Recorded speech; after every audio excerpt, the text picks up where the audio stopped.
Hoy es un día especial, la mayoría de ustedes saben por qué. Hemos llegado a la última predicación de la epístola de Primera de Juan.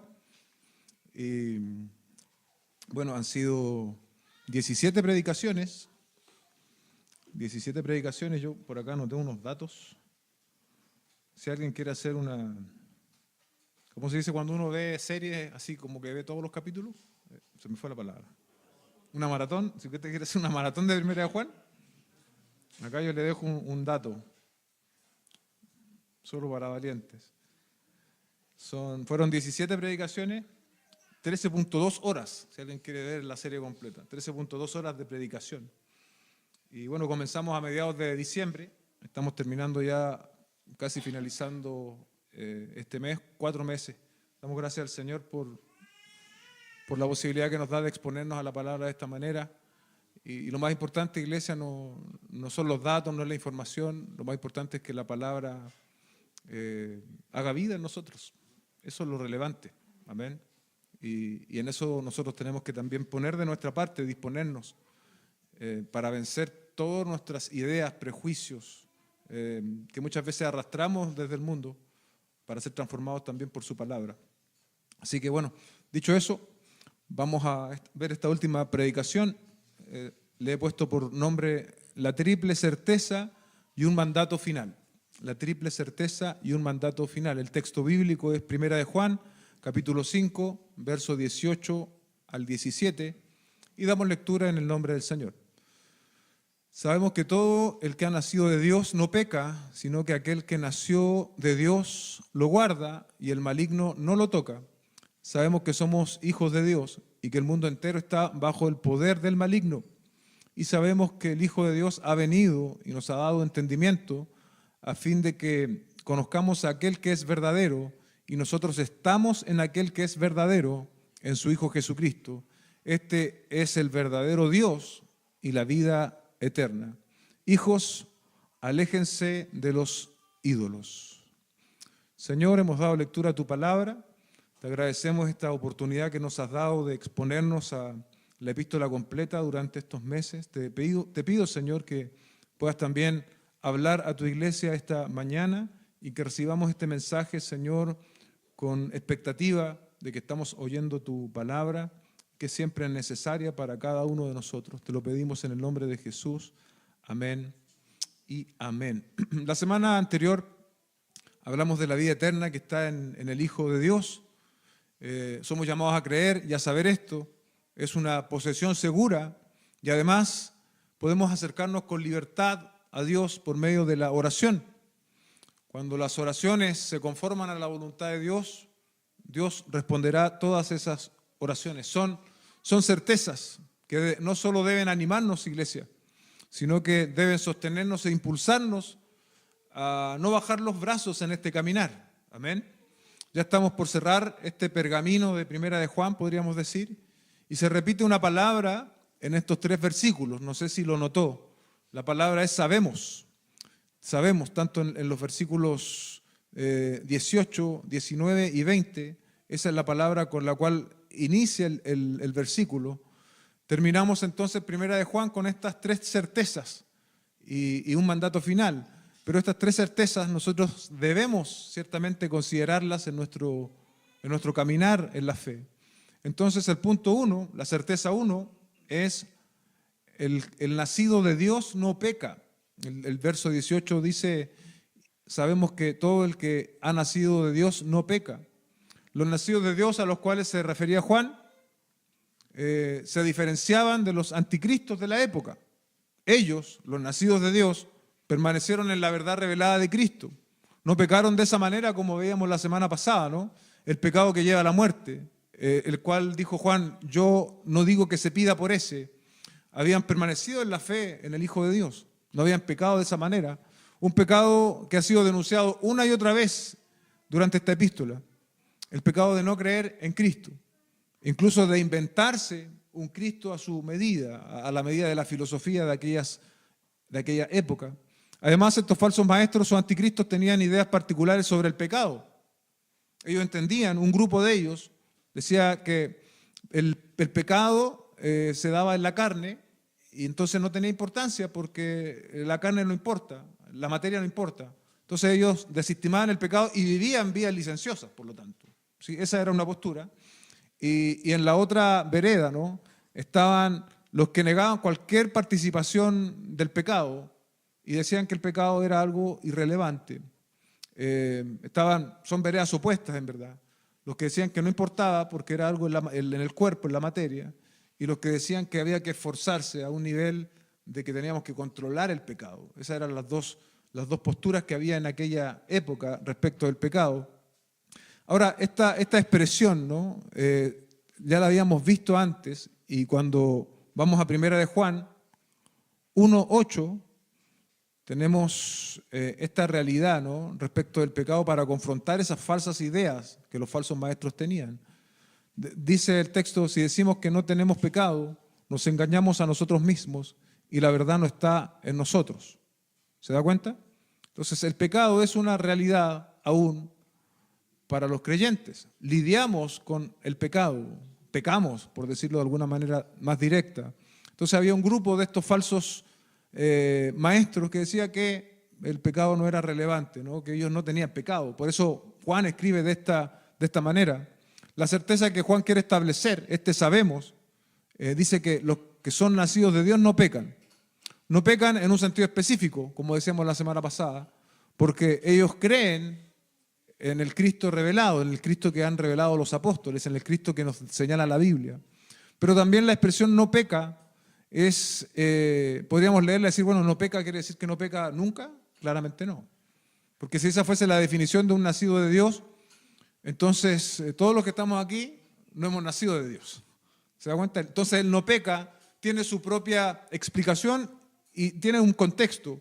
Antes Juan se había expresado así en 1 de Juan 3:9, para que lo entendamos mejor. Dice: ninguno que es nacido de Dios practica el pecado. Y ahí está la diferencia, la práctica del pecado. Porque la simiente de Dios permanece en él. No puede pecar porque es nacido de Dios. Aquí hay una observación técnica que los estudiosos han hecho y que prácticamente esta frase en el original, ¿no?, en el original que sabemos que es el texto griego, es idéntica a la que estamos leyendo nosotros. Es decir, 1 de 3:9 es idéntica al versículo que nosotros estamos comenzando esta mañana. Sabemos que todo el que ha nacido de Dios no peca. La única diferencia es que en nuestro texto de esta mañana se incluye la palabra sabemos, pero el resto de la frase, dicen los estudiosos del griego, es prácticamente igual, es igual. Lo que da cuenta de que no está hablando de un no pecar en un sentido absoluto, ¿sí?, sino que está hablando de un no pecar en un sentido de hábito. El nacido de Dios va a pecar, pero no va a vivir para pecar. Va a pecar, pero no va a estar en el hábito del pecado. No quiere decir entonces que no peca en un sentido absoluto, sino, como dije recién, en un sentido de hábito, de práctica constante. Los nacidos de Dios no viven para pecar. Por lo tanto, la pregunta que hacemos esta mañana: ¿pecamos? Sí. ¿Vivimos para pecar? No. Si fuese de esta manera, si viviéramos para pecar, en realidad seguimos siendo esclavos del pecado. No importa lo que digamos con nuestra boca, no importa cuánta Biblia sepamos. Si vivimos para pecar, aún somos esclavos del pecado. Y si eres esclavo del pecado, no has nacido de Dios. Si naciste de Dios, eventualmente vas a pecar, pero ya no eres esclavo del pecado. Pecar en este mundo, iglesia, es normal. Para los no creyentes, pecar es normal, pero en el reino de Dios no lo es. Cuando lo hacemos, cuando tú y yo pecamos, sentimos aflicción en nuestro corazón, porque el pecado es una afrenta en contra de Dios. El salmista dice en Salmo 51:4: contra ti solo he pecado y he hecho lo malo delante de tus ojos, de manera que eres justo cuando hablas y sin reproche juzgas. Nuestro pecado entonces es en contra de un Dios infinitamente y eternamente santo. Cuando el cristiano peca, ¿qué vamos a hacer? Cuando tú pecas, Vamos a exponer nuestro pecado delante del Señor. Vamos a apelar al Evangelio eterno para ser restaurados a la comunión con Dios. Pero también a veces sucede, iglesia, que el pecado nos ciega.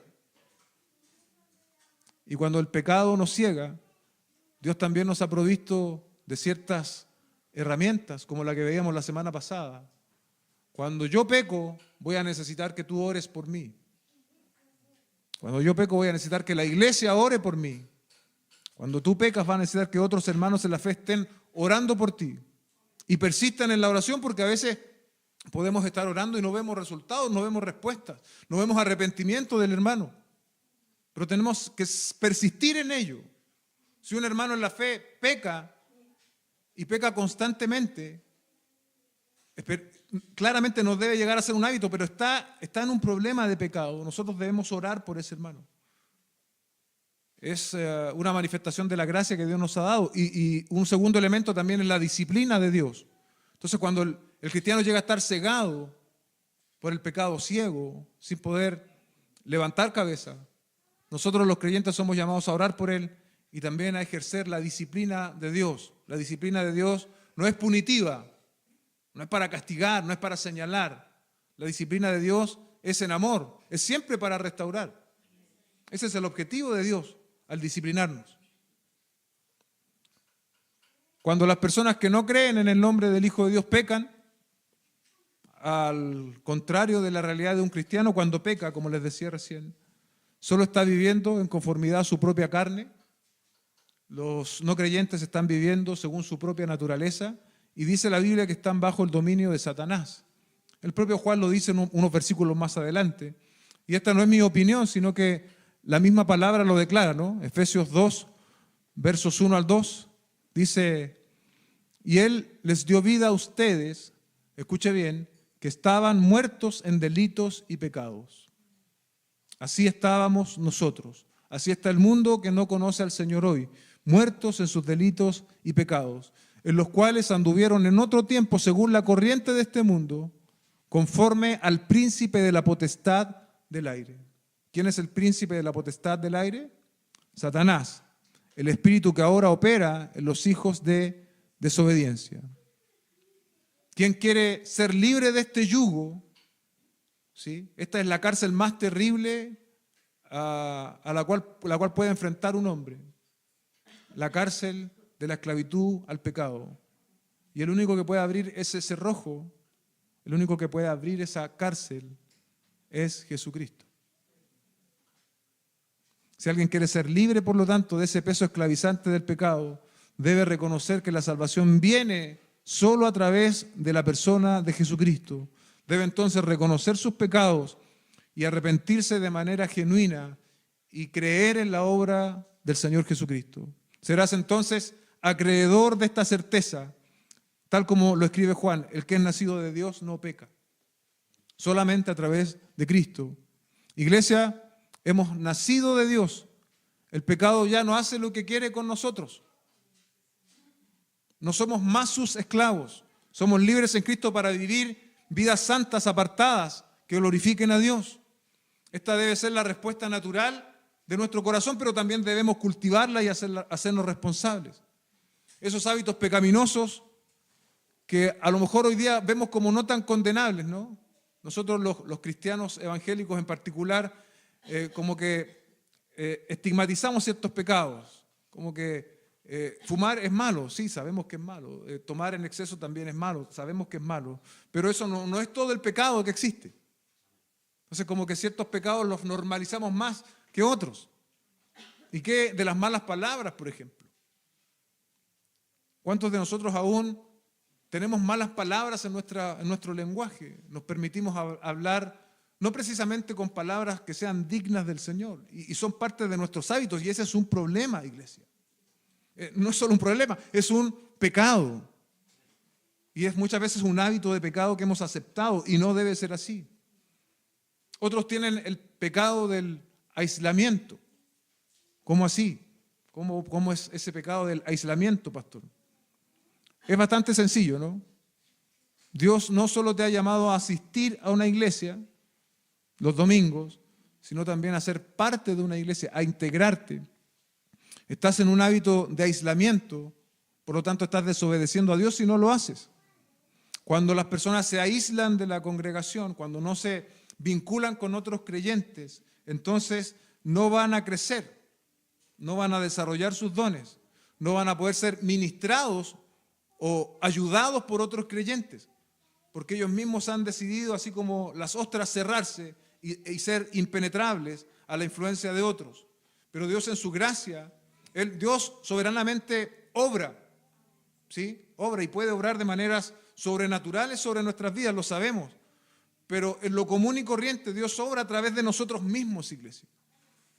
Y el aislamiento es un pecado que es bastante preocupante, porque muchas veces nos impide el ser bendecidos, el ser edificados, el ser corregidos, el ser animados.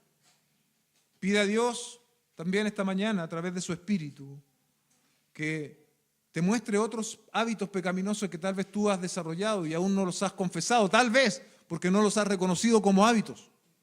Pero estos dos ejemplos que yo les doy, ¿no? Las malas palabras, el aislamiento, ciertamente no son solo faltas, sino son pecados porque estamos contradiciendo la voluntad revelada de Dios. ¿Cómo se mantiene el cristiano en santidad y no en el pecado como un hábito? ¿Es por su fortaleza personal? ¿Es gracias a que él toma buenas decisiones? Nada de eso el texto responde. Dice, sino que aquel que nació de Dios lo guarda y el maligno no lo toca. Esta expresión, aquel que nació de Dios lo guarda, es bastante particular. Podríamos pensar que se está refiriendo a los nacidos de Dios, como hemos visto esta expresión durante toda la carta, ¿no? El nacido de Dios deben amarse los unos a los otros, debe vencer el pecado, debe creer en Jesucristo. Pero la expresión es particular porque está dicha en pasado. Dice, aquel que nació de Dios lo guarda. Esta expresión, el que nació de Dios lo guarda, es una expresión que apunta o se refiere a Jesús. Es decir, ¿quién es el que nos está guardando? Jesucristo.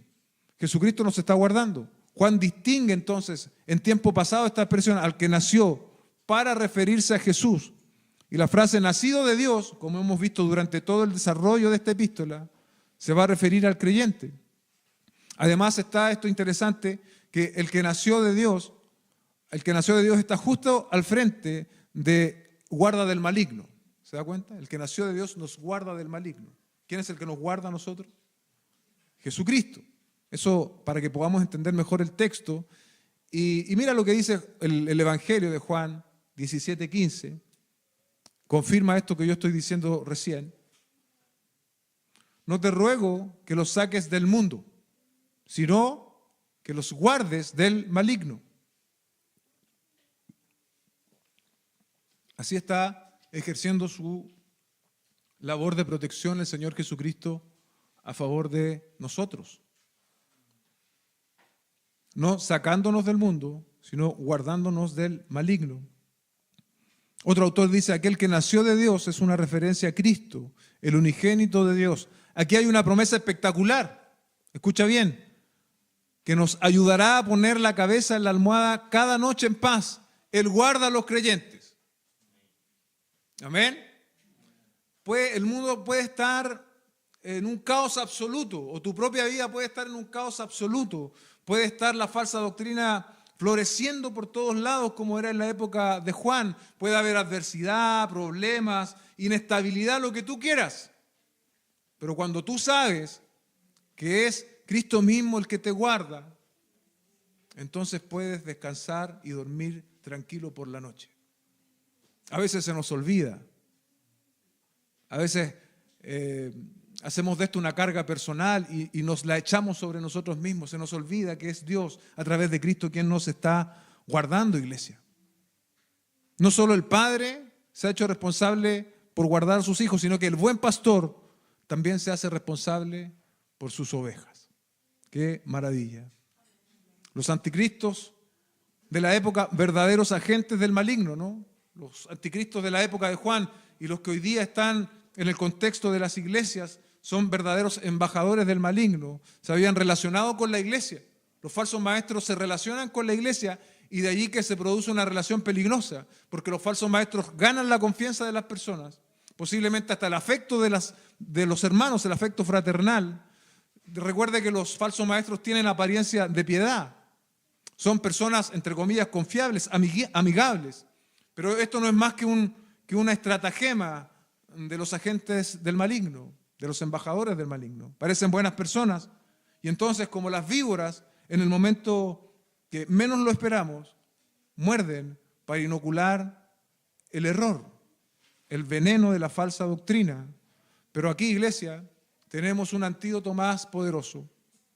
Dios mismo es quien guarda a los suyos. Dios mismo es quien guarda a los suyos. Dios nos guarda de los agentes del error también hoy a nosotros. Los agentes del error actualmente pueden ofrecer cosas muy atractivas, muy novedosas, muy populares, incluso hasta muy intelectuales. Pero una vez que la verdad del Evangelio ha sido iluminada en tu vida, no hay manera en que tú puedas comprar un sucedáneo. Cuando el Evangelio ha sido iluminado por el Espíritu Santo en tu corazón, en tu vida, no hay manera en que tú puedas comprar un sucedáneo. Jesús mismo nos está guardando. El texto además añade, Dios lo guarda y el maligno no lo toca. Ya hemos dicho, ¿quién es el maligno? Satanás. Este quiere tocar al creyente, dice el texto. ¿Qué significa tocar? Significa dañar, traer perjuicio, hacernos caer en pecado. Pero el que nació de Dios, es decir, Jesucristo, nos guarda e impide que los planes de Satanás se lleguen a concretar. El creyente permanece en Dios. Y aquí hay algo también maravilloso para pensar, iglesia. Que nosotros permanecemos en Dios, que Satanás debe operar dentro de la soberanía de Dios y no puede funcionar más allá de lo que Dios le permite. ¿Sí? Satanás es un enemigo real, no es de las películas, ¿sí? No es de Hollywood, es un enemigo real, es un enemigo que está allí, dice la Biblia, ¿no? Que anda como león rugiente buscando a quien devorar. Satanás conoce nuestro currículum, Satanás conoce nuestro pasado, conoce nuestras debilidades. Por lo tanto, como buen estratega, va a atacarnos precisamente en nuestras debilidades. Pero dice acá, dice la Biblia que es imposible que Satanás toque a uno de sus hijos, ¿sí? Ahora, este tocar se refiere principalmente en un sentido temporal. ¿Usted recuerda la historia de Job? Nos ilustra muy bien cómo la soberanía de Dios establece límites para el mal que Satanás quiere hacer sobre uno de sus hijos. Solo leamos una pequeña porción en Job capítulo 2, versos 5 al 7. Job capítulo 2, versos 5 al 7. Dice, aquí hablando Satanás, para darle un poco más de contexto, en el verso 5 habla Satanás, dice, sin embargo, extiende ahora tu mano y toca su hueso y su carne, verás si no te maldice en tu misma cara, en referencia a Job. Verso 6, y el Señor dijo a Satanás, Él está en tu mano, y aquí está donde Dios establece los límites, pero respeta su vida. ¿Se da cuenta? Satanás puede hacernos daño solo si Dios se lo permite, ¿sí? Dios establece límites. Algo similar ocurre cuando el Señor le anuncia a Pedro que los discípulos, incluido él, ha sido pedido para que Satanás lo zarandeara. Algo también similar. ¿Pero qué le dice el Señor a Pedro? Pero yo he orado por ustedes para que su fe no falte. Entonces Satanás, dice el verso 7, salió de la presencia del Señor e hirió a Job con llagas malignas desde la planta del pie hasta la coronilla. Los daños entonces que Satanás puede proporcionar son parciales, nunca son finales, nunca son daños finales y siempre están sujetos a Dios. Ni un pelo de nuestra cabeza puede ser tocado por Satanás si Dios no se lo permite. Me acordaba mientras desarrollaba el sermón de una canción que dice que cuando Satanás quiere herirnos, el Señor busca nuestro bien. Parece una contradicción, ¿no? Pero es más bien una paradoja. Cuando Satanás quiere herirnos, Dios busca nuestro bien. En última instancia, hasta el plan de mal de Satanás sirve a los propósitos eternos de Dios. En última instancia, como al hacer el cálculo final, los planes de daño de Satanás hacia ti sirven a los propósitos eternos de Dios, sin que Dios sea nunca autor de pecado. Cuando Satanás quiere herirnos, el Señor está buscando nuestro bien, iglesia. Debido a que Cristo siempre está a la mano derecha del Padre, intercediendo por los santos, por el lavamiento constante y diario de su sangre que gozamos, Satanás puede intentar agarrar, pero sus garras se resbalan de inmediato. Las heridas, aflicciones y tentaciones que tenemos que sufrir no son nada. Escucha bien, iglesia, son temporales. Sabemos que somos hijos de Dios. Entonces el verso completo dice, sabemos que todos los que han nacido de Dios no pecan, sino que aquel que es nacido de Dios lo guarda y el maligno no lo toca. En Juan capítulo 10, verso 28 al 29 dice, yo les doy vida eterna y jamás perecerán, y nadie los arrebatará de mi mano. Mi Padre que me las dio es mayor que todos, y nadie las puede arrebatar de la mano de mi Padre. A pesar de esta nefasta advertencia sobre el pecado que lleva a la muerte, que veíamos la semana pasada, las maquinaciones de Satanás, ¿no? Los lectores de Juan y nosotros también con ellos podemos tener seguridad de lo que Cristo ha hecho. Entre las cosas que Cristo ha hecho y que hemos visto en esta epístola, ¿no? Que va a servir para resumen. Mira, en Juan 1:2, en esta misma epístola, trajo vida eterna. La vida se manifestó. Nosotros la hemos visto y damos testimonio y les anunciamos a ustedes la vida eterna que está con el Padre y se manifestó a nosotros. Nos limpia del pecado. Juan 1:7, primera de Juan 1:7. Pero si andamos en la luz, como Él está en luz, tenemos comunión los unos con los otros y la sangre de Jesús, su Hijo, nos limpia de todo pecado. Jesús intercede ante el Padre. 2:1. Hijitos míos, les escribo estas cosas para que no pequen, y si alguien peca, tenemos abogado para con el Padre, a Jesucristo el justo. ¿Se da cuenta? Si alguien peca, tenemos abogado ante el Padre, a Jesucristo el justo. Su muerte expía nuestro pecado. 2:2. Él mismo es la propiciación por nuestros pecados, y no solo por los nuestros, sino también por los del mundo entero. Destruye las obras del maligno. 3:8. Y el que practica el pecado es el diablo, pero el diablo ha pecado desde el principio. El Hijo de Dios se manifestó con este propósito, para destruir las obras del diablo. Por último, 3:16 demostró el amor de Dios. En esto conocemos el amor, en que puso su vida por nosotros. También nosotros debemos poner nuestra vida por los hermanos. Todas estas cosas están resumidas, condensadas aquí en la expresión que estamos viendo en 5:18, como la protección que el Padre nos ha dado a través de su Hijo Jesucristo. Nos está librando del mal con todo esto que Él ha hecho a nuestro favor. Nos está librando del maligno. La segunda certeza, iglesia, de esta mañana es que somos de Dios.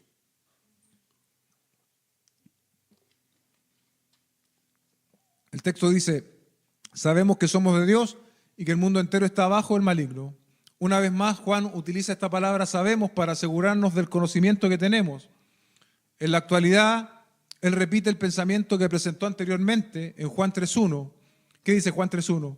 Miren cuán gran amor nos ha otorgado el Padre, que seamos llamados hijos de Dios, y eso somos. Por eso el mundo no nos conoce, porque no lo conoció a Él. Tenemos entonces nuestro origen en Dios y le pertenecemos por medio de la obra de Cristo. ¿Cómo se manifiesta el ser de Dios? ¿Sí? ¿Cómo se manifiesta el que tú y yo somos de Dios? Lo hemos visto en la carta.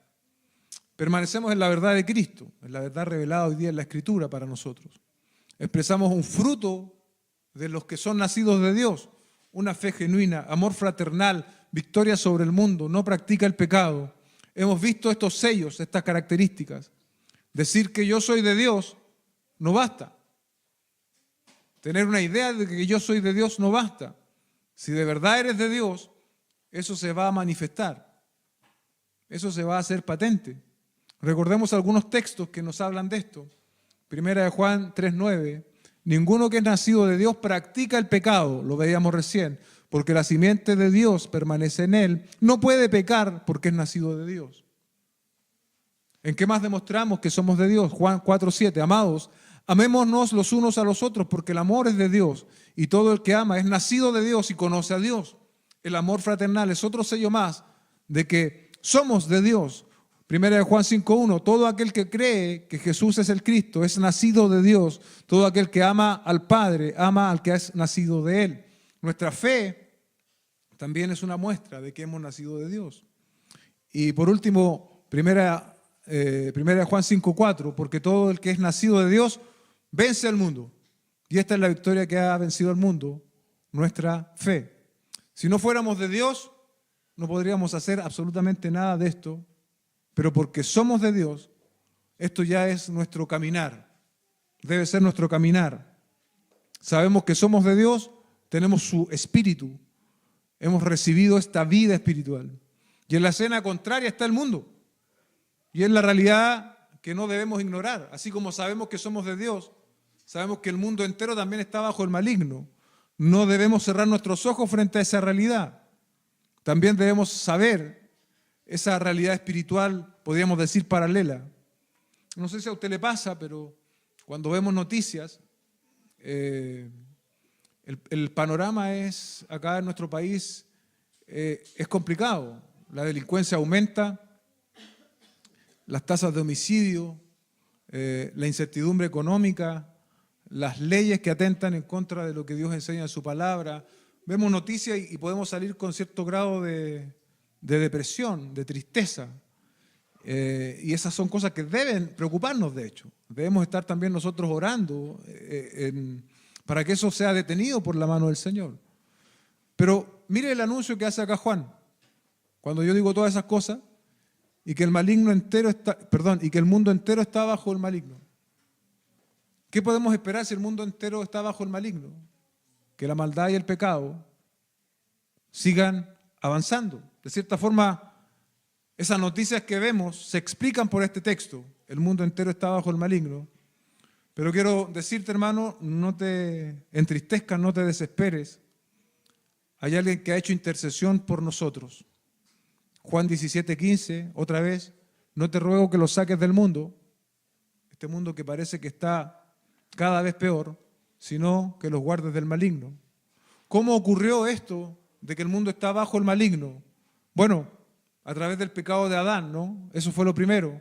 La rebelión de Satanás, segundo, y la decisión personal de pecar. Son esos tres factores los que convergen y se combinan para que hoy día el mundo esté bajo el maligno. El pecado de Adán, la rebelión de Satanás y la decisión personal de pecar. Pero todo el mundo, dice Juan, está bajo el maligno, es algo absoluto. Él no dice que el mundo pertenece a Satanás, ya que Satanás no puede decir que el mundo es de él porque él no lo creó. Jesús mismo llama a Satanás el príncipe de este mundo. Y como dije antes, desde la historia bíblica, en Génesis 3, sabemos que el hombre pecó, ¿no?, obedeciendo a la mentira de Satanás. Cuando Satanás tentó a Jesús, él le mostró todos los reinos, ¿lo recuerda? Le dijo, yo te daré toda autoridad y esplendor porque me ha sido dado. Todo eso nos demuestra lo que Juan está diciendo. Todo el mundo está bajo el maligno. Pero, así como quienes somos de Dios y hemos nacido de Dios, tenemos ciertos sellos que los veíamos recién, todos los que están bajo el poder del maligno también tienen sus propias características. Esto, iglesia, no significa que el mundo puede ser todo lo malo o es todo lo malo que puede llegar a ser. ¿Sí? Porque si el mundo fuese todo lo malo, todo lo pecaminoso que puede llegar a ser, no habría armonía alguna para vivir en la tierra. ¿Se imagina? Todos los hombres velando por sí mismos y pecando a diestra y a siniestra. El escenario sería 1000 veces peor de lo que nosotros vemos hoy. Bueno, esa armonía que hoy día nos permite incluso hacer nuestras actividades, trabajar, salir en la calle, etcétera, se debe a que el hombre aún conserva algo de la imagen de Dios en su corazón. Por eso hay algo de respeto hacia el prójimo aún. Por eso hay algo de armonía social y de convivencia aún, por la imagen de Dios que se preserva, seriamente dañada en el corazón de los hombres. Y nosotros también tenemos que colaborar en ese sentido. No debemos ser iglesias aisladas del mundo, sino que también debemos manifestar buenas obras hacia el mundo. Estamos, yo creo, en deuda en ese sentido, nosotros los cristianos evangélicos. Leíamos antes en Efesios 2, solo quiero repetir el versículo 2, en los cuales anduvieron en otro tiempo según la corriente de este mundo, conforme al príncipe de la potestad del aire, el espíritu que ahora opera en los hijos de desobediencia. Otra vez, el retrato bíblico es claro. La evidencia más manifiesta de que el mundo entero está bajo el maligno es que la verdad de Cristo es rechazada por los hombres. ¿Sí? Es rechazada por los hombres. Y ese rechazo se manifiesta en distintos tipos de pecados. Desde los poderosos, ¿no? Los que gobiernan, muchas veces haciendo corrupción, haciendo malabares para ser beneficiados, hasta aquel que está buscando un beneficio personal a través de falsear un currículum, por ejemplo. Todo eso es, ahí en esa amplia gama de pecados se manifiesta este rechazo del Hijo de Dios. ¿Qué decir de que hay personas que pueden quitarle la vida a otra por un celular? Así estamos, iglesia, esa es la realidad. El mundo entero está bajo el maligno. En tanto el mundo siga rechazando la verdad de Cristo, no debemos esperar muchas mejoras. Las mejoras no están en un cambio político. Las mejoras no están en un nuevo partido o en algo externo. Cristo es el único que puede cambiar el corazón del hombre. O una nueva filosofía, un nuevo pensamiento. No, nada de eso va a cambiar lo interno del hombre. El único que puede cambiar el corazón del hombre, el único que puede darle vida espiritual al hombre es Jesucristo. Y así lo ha mostrado la historia una y otra vez. Los hombres han fijado sus esperanzas en cosas que ellos mismos han creado. Algunos pensaron que era la ciencia. Algunos dicen que es la tecnología. Algunos quizás hoy día están pensando no es la inteligencia artificial. Nada de eso va a hacer que los hombres nazcan de nuevo. Que sus intenciones sean renovadas, que su corazón sea renovado. Eso solamente lo puede hacer Jesucristo. Eso solamente lo ha hecho Dios mediante la obra de Cristo. Por lo tanto, no esperemos que la situación mejore. Ahora, es un escenario bastante triste, pero también nosotros tenemos responsabilidad, iglesia. No es un llamado al determinismo. Bueno, si las cosas están así de mal, no. Por ningún motivo podemos caer en el determinismo, sino que la palabra nos exige a nosotros responsabilidad, acción. Mira lo que dice 1 Pedro 2, versos 9 y 10. Pero ustedes son linaje escogido, real sacerdocio, nación santa, pueblo adquirido para posesión de Dios, a fin de que anuncien las virtudes de aquel que nos llamó de las tinieblas a su luz admirable. Si este mundo se está cayendo a pedazos, si el pecado está reinando a diestra y a siniestras, nosotros somos real sacerdocio, nación santa, pueblo adquirido por Dios, pero no para felicitarnos entre nosotros, no para decir lo buenos cristianos que somos aquí entre cuatro paredes, sino para salir al mundo y anunciar las virtudes de aquel que nos llamó de tinieblas a luz. No somos mejores que nadie. De hecho, tú y yo estábamos en tinieblas. Igual que la gente que no conoce a Dios, igual, no somos mejores que nadie. Dice, ustedes que en otro tiempo no eran pueblo, pero ahora son pueblo de Dios, no habían recibido misericordia, no habíamos recibido misericordia, pero ahora han recibido misericordia. Entonces, como hemos recibido misericordia, tenemos el deber, la responsabilidad de anunciar las virtudes a este mundo que se está, ya parecen inventar nuevas formas de pecar. Tenemos que anunciar las virtudes de aquel que nos llamó de tinieblas a luz, porque también Dios quiere llamar a otros de tinieblas a su luz admirable. La vida se pone difícil, parece que el mundo va en una dirección y nosotros vamos en la opuesta. Es así, pero no depende de nuestra fortaleza, no depende de nuestra inteligencia o la estrategia que podamos adoptar. Todo eso sería una lucha perdida. Terminaríamos agotados y rendidos. Pero ¿sabe? Tiene que recordar esto. Somos de Dios. Somos de Dios. Y Dios es soberano. Somos de Dios y Dios es soberano. El último punto de nuestra predicación, certeza 3, sobre el Hijo de Dios. Verso 20, y sabemos que el Hijo de Dios ha venido y nos ha dado entendimiento a fin de que conozcamos a aquel que es verdadero, y nosotros estamos en aquel que es verdadero, en su Hijo Jesucristo. Este es el verdadero Dios y la vida eterna. Por última vez, Juan escribe, sabemos, para dar cuenta de este hecho, el Hijo de Dios ha venido, se ha encarnado. Juan fue testigo ocular de esto, fue el discípulo del Señor y espera que sus destinatarios se apropien de esta verdad también. Es poco probable que los destinatarios de Juan hayan visto al Señor de manera visible, pero él les dice, sabemos que el Hijo de Dios ha venido. Ocurre lo mismo con nosotros. ¿Quién de nosotros ha visto a Jesucristo? Ninguno.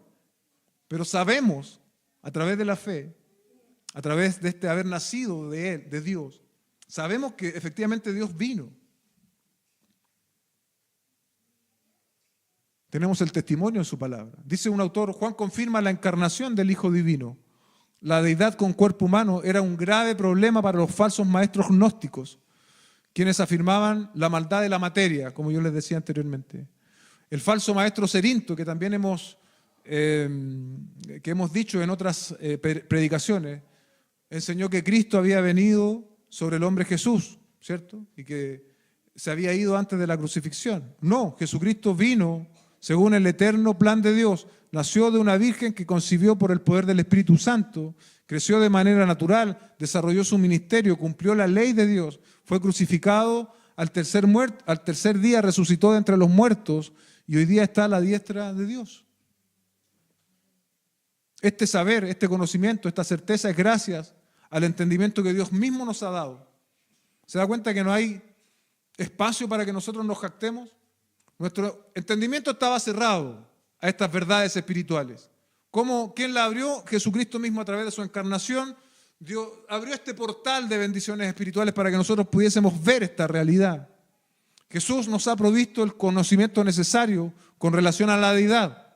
Los falsos maestros gnósticos de la época, no. Jesús ha revelado totalmente al Padre por medio de su vida, sus enseñanzas, sus acciones, su muerte y resurrección. Es la palabra viviente de Dios. Nadie viene al Padre si no es por Él. Lo segundo, respecto del versículo 20, nos ha dado entendimiento a fin de que conozcamos a aquel que es verdadero. Como decía yo recién, no entendíamos. Nuestro entendimiento estaba en tinieblas respecto de Cristo, respecto de los asuntos divinos. Nuestro entendimiento entonces fue abierto para que conozcamos al que es verdadero. Verdadero, esta cláusula, dice un autor, el verbo conocer primero, es una cláusula donde se denota el conocimiento que adquirimos por medio de una estrecha vinculación. En la comunión que tenemos con Dios Padre y con su Hijo Jesucristo, llegamos a conocer su verdad. Llegamos a saber qué es lo que le pertenece a Dios y qué es lo que proviene de Satanás. Dios es verdadero. Es decir, nos permite discernir entre lo verdadero y lo falso. Por medio de la expresión, el Dios verdadero, Juan no quiere decir que es solamente la verdad, sino que quiere decir que realmente Jesucristo es Dios. Juan dice que además de aprender a conocer a Dios, nosotros estamos en aquel que es verdadero. Es decir, que tenemos una comunión íntima con Dios, ¿sí? Con el Hijo con Dios a través de la obra del Hijo. ¿Sí? Él es el camino, Él es la verdad y es la vida. Estamos en el Padre y en el Hijo. En su oración sumo sacerdotal, el Señor lo expresó así. Juan 17, 21. Mira lo que oró el Señor. Para que sean uno, como tú, oh Padre, estás en mí y yo en ti, que también ellos estén en nosotros, para que el mundo crea que tú me enviaste. Así estamos también en una relación nosotros, íntima y personal, con el Señor Jesucristo. Recordemos que los maestros gnósticos negaban que Jesús fuera el Cristo, el Hijo de Dios. Por consiguiente, en este último versículo, Juan resume una enseñanza que es fundamental para la fe cristiana. Jesucristo es el Hijo de Dios, es realmente divino y es la vida eterna. Sabemos entonces, iglesia, que tenemos entendimiento, que conocemos, que estamos en aquel que es verdadero, es decir, Jesucristo, gracias a la obra de Dios, gracias a la obra de Cristo. Juan deja constancia de esta verdad elemental, no negociable del cristianismo. Jesucristo es Dios. Aunque muchos grupos dicen ser cristianos, niegan esta verdad elemental. Jesucristo es Dios. Ya había escrito antes acerca de que Jesús era la vida, ¿no? En 1:2, pero ahora añade que es la vida, pero que también es Dios. De manera directa, dice que Jesús es verdadero Dios. Las sectas se hacen añicos contra esta piedra, dice un autor. Ni los gnósticos, ni los seguidores de Mon, tampoco los testigos de Jehová, ni los mormones pueden soportar este versículo. La santa naturaleza divina, en quien habita corporalmente toda la plenitud de la deidad, Colosenses 2:9, está en el centro del plan de rescate de Dios para la raza humana. Solo la sangre de Dios podía pagar los pecados de todos. Únicamente la sangre infinita del Hijo de Dios podía extender ese perdón al pasado y al futuro para cubrir todas las generaciones humanas. Solo el Dios Salvador nos podía llevar a un abrazo interminable con el Dios mismo. Solo Cristo puede hacer eso. El cierre del versículo 21 nos parece atípico, no es lo habitual como se cierra una carta. Dice Juan: hijos, aléjense de los ídolos. Pero si pensamos en el versículo anterior, tiene mucho sentido, ¿no? Todos los que estén contradiciendo lo que Juan estaba diciendo sobre el Hijo de Dios en el versículo anterior van a ser ídolos. Por lo tanto, tiene una relación directa en el contexto. Dice: hijos, aléjense de los ídolos. Ya vamos terminando, iglesia. Si no, voy a tener que hacer otra predicación, pero aguántenme un poquito, ya vamos terminando. Este hijos, aléjense, es un imperativo, es decir, una orden. Y es una verdad universal, enfática. Juan demanda a sus destinatarios: hijos, aléjense de los ídolos. Podría referirse a las enseñanzas, tendría mucho sentido, ¿no? Con lo que hemos visto en el desarrollo de esta serie, con la enseñanza de los falsos maestros, pero también con sus estilos de vida, que en muchas ocasiones eran estilos de vida pecaminosos. Si bien en esta epístola Juan no habla de la idolatría de manera particular, pero desde el punto de vista histórico, la iglesia estaba en este contexto de paganismo, ¿ok? Juan no hace este alcance, pero los cristianos en la primera época estaban en contexto pagano e idólatra. Y lo más directo es la posibilidad que Juan quisiera referirse a los falsos conceptos de Dios. Cuando él dice ídolos, se está refiriendo a los falsos conceptos de Dios. En tal caso, vemos la advertencia de Juan para probar a los falsos profetas. En 4:1 dice: amados, no crean a todo espíritu, sino que prueben los espíritus para ver si son de Dios, porque muchos falsos profetas han salido por el mundo. La amenaza era latente y la amenaza también es vigente para nosotros hoy. Aquí alguien podría decir: bueno, nosotros no tenemos ídolos, podemos chequear este punto, pastor. Estamos bien. Bueno, un ídolo, iglesia, no es necesariamente un altar que tú te construyes. Un ídolo es cualquier cosa o persona que ocupe el lugar de Dios en nuestro corazón. Yo meditaba en el joven rico, en esa historia que aparece en Mateo 19, versos 16 al 22. El joven rico lucía muy religioso. Él mismo tenía un alto concepto de sí mismo. Sin embargo, a pesar de que él pensaba que Dios era lo más importante para él, el Señor lo descubrió. Lo descubrió y cuando le dijo: ve y vende todo lo que tienes, dáselo a los pobres y sígueme, el Señor descubrió el verdadero Dios de ese joven rico. Nuestros ídolos hoy en día no son imágenes, no son santos que tanto criticamos de la Iglesia Católica Romana, a veces. Tampoco cantantes o equipos de fútbol, espero. No son nuestros ídolos. Nuestros ídolos más respetables, son de mayor valor. Nuestros ídolos muchas veces son nuestras posiciones, nuestra familia, nuestros esposos, esposas, nuestra reputación, nuestro ministerio, nuestros sueños, muchas veces son nuestros ídolos. ¿Qué pasa si el Señor nos pusiera a prueba esta mañana y nos dijera: ¿qué tal si yo te pido esto? ¿Quedaríamos expuestos igual que el joven rico? Dando cuenta que tenemos ídolos por sobre Dios.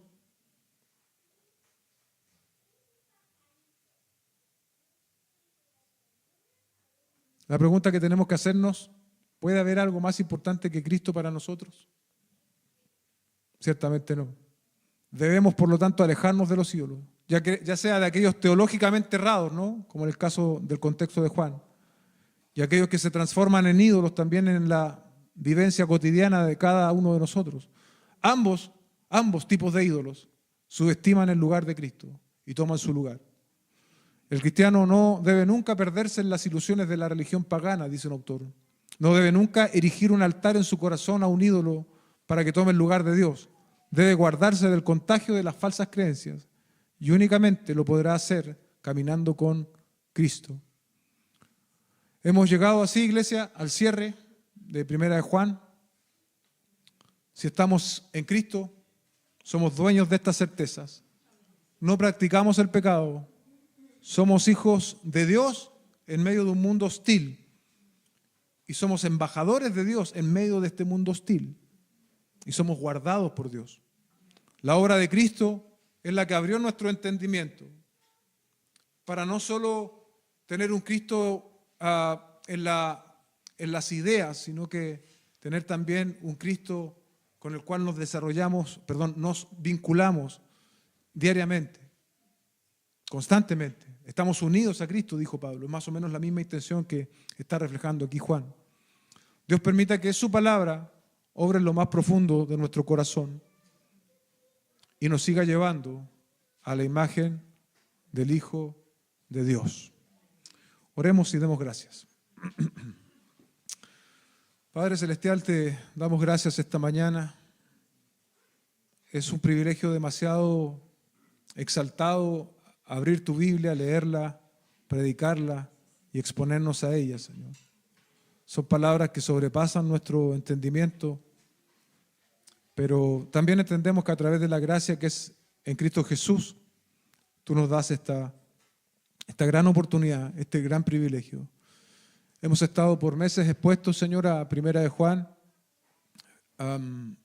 tal como Pedro escribió respecto de Pablo. Hay cosas difíciles de entender a veces en tu palabra, pero esas cosas difíciles de entender, Señor, siempre tienen una explicación que conforme nosotros desarrollamos madurez y humildad, nos van a ir siendo iluminadas, Señor. Creo que Juan tiene algo también de eso, de cosas que son más difíciles, que los teólogos han discutido más.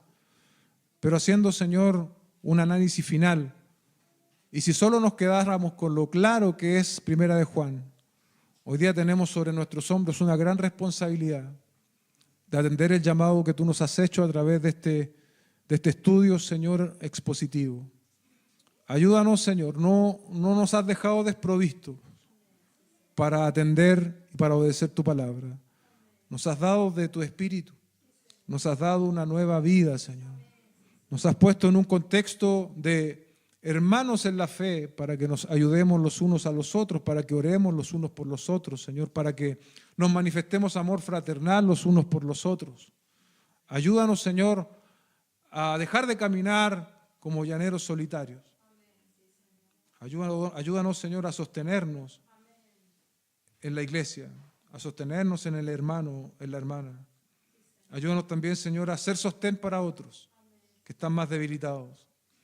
Ayúdanos, Señor, a reflejar tu verdad, Señor, y a no ceder ni un centímetro, tal como Juan lo expuso a sus destinatarios respecto de la verdad de Cristo, Señor.